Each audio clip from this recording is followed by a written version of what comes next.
Eu ouvi na introdução do tema desta palestra a sua preocupação legítima com a corrupção na política no Brasil. Eu quero aqui fazer uma observação. A questão da corrupção na política não é um problema nacional. Nós, graças a Deus, não temos a patente disso. Existe aqui no Brasil, de forma lamentável, mas existe no resto do mundo. O que faz a diferença entre a corrupção no Brasil e a corrupção em países desenvolvidos e democráticos é apenas um.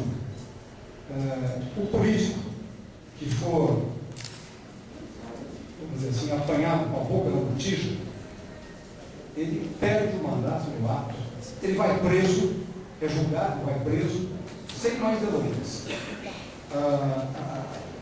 A sistemática processual para tratar desses delitos de corrupção na vida pública desses países, ela tem uma outra dinâmica completamente diferente da dinâmica que tem a área processual penal e civil aqui no Brasil. Esse é um ponto muito importante. Eu posso dar alguns exemplos. O ex-primeiro-ministro Helmut Kohl, da Alemanha, foi acusado de ter recebido um chamado caixa 2 de campanha, não para enfiar no bolso dele, mas de campanha do partido que ele presidia, cerca de 200 milhões de dólares, e isso não apareceu nas declarações de prestação de contas. Eu não sei quem de vocês acompanhou isso, já faz alguns anos, mas Helmut Kohl é uma figura de primeiro plano no contexto dos chefes de Estado, no contexto dos líderes mundiais, dialogando de igual para igual com os principais líderes do mundo. Depois tinha apresentado a denúncia e em seguida a condenação, Helmut Kohl desapareceu. No Brasil, denúncia de caixa 2 de campanha, denúncia de não aprovação de contas de campanha, isso é fato corriqueiro. E o que acontece? Alguém pode dizer? Nada. Às vezes vem uma multa que o partido ou o candidato tem que pagar e depois fica meio por aí. Vamos pegar um outro exemplo que está muito recente aqui agora, com a eleição do presidente Barack Obama, vagou a representação do estado de Illinois no Senado norte-americano. E pela lei deles, nessa complementação de mandato, haveria lá uma forma do governador do estado, de certa forma, não vou dizer designar, eles não fariam uma eleição específica para complementação, mas de certa forma poderia-se dizer isso. O governador faria uma escolha entre, digamos, nomes notáveis para complementar o mandato do atual presidente dos Estados Unidos da América do Norte. Por bem, foi feita a denúncia de que o governador tentou prevaricar e tirar vantagem pessoal, ou em outras palavras, vender a vaga de senador do estado de Illinois.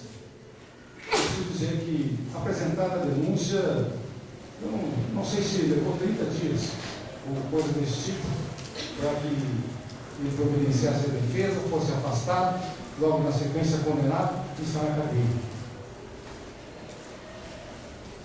Tivemos concomitantemente uma série de escândalos que não aconteceram agora, ou só agora, mas vem acontecendo ao longo da história da vida política contemporânea brasileira, envolvendo o atual presidente do Senado, o senador Sarney. O que foi que aconteceu?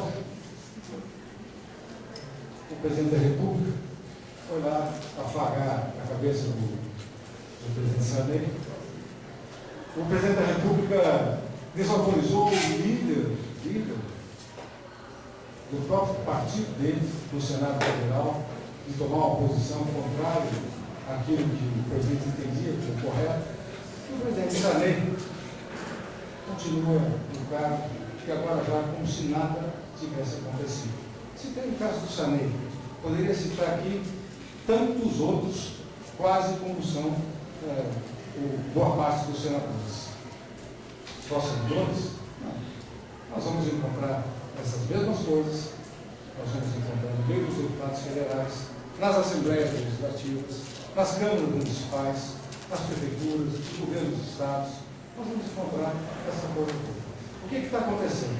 Está permeando em nosso meio uma cultura da impunidade.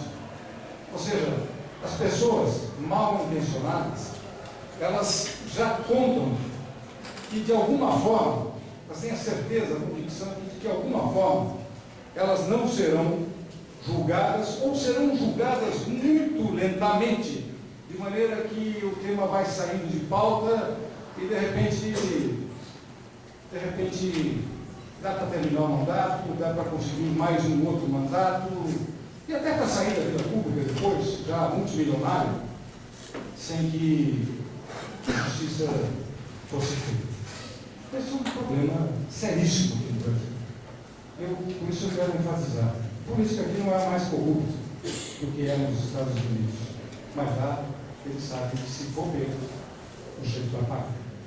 E aqui, essa leniência, essa sistemática, essa dinâmica do sistema processual nosso, permitindo quantos possíveis adiamentos, recurso extraordinário, embargos e outras figuras jurídicas que vocês conhecem muito melhor do que eu.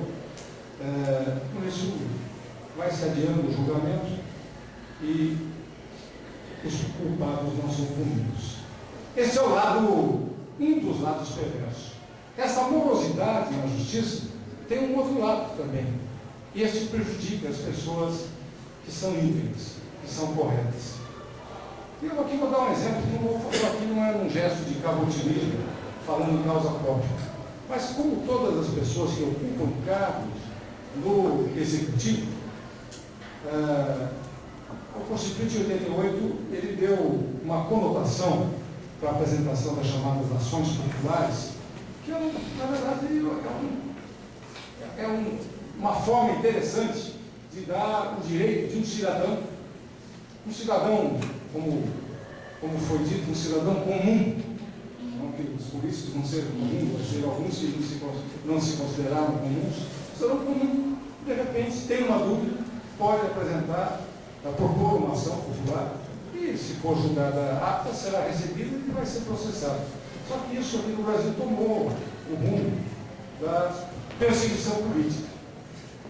Então, por que eu estou falando disso? É o outro lado. A demora em julgar esses casos faz com que as pessoas que são íntegras, são corretas, sofram na carne o fato de ter um processo ao longo de 10, 15, de 20 anos. Estou falando 20, e o doutor Haroldo deve saber por quê.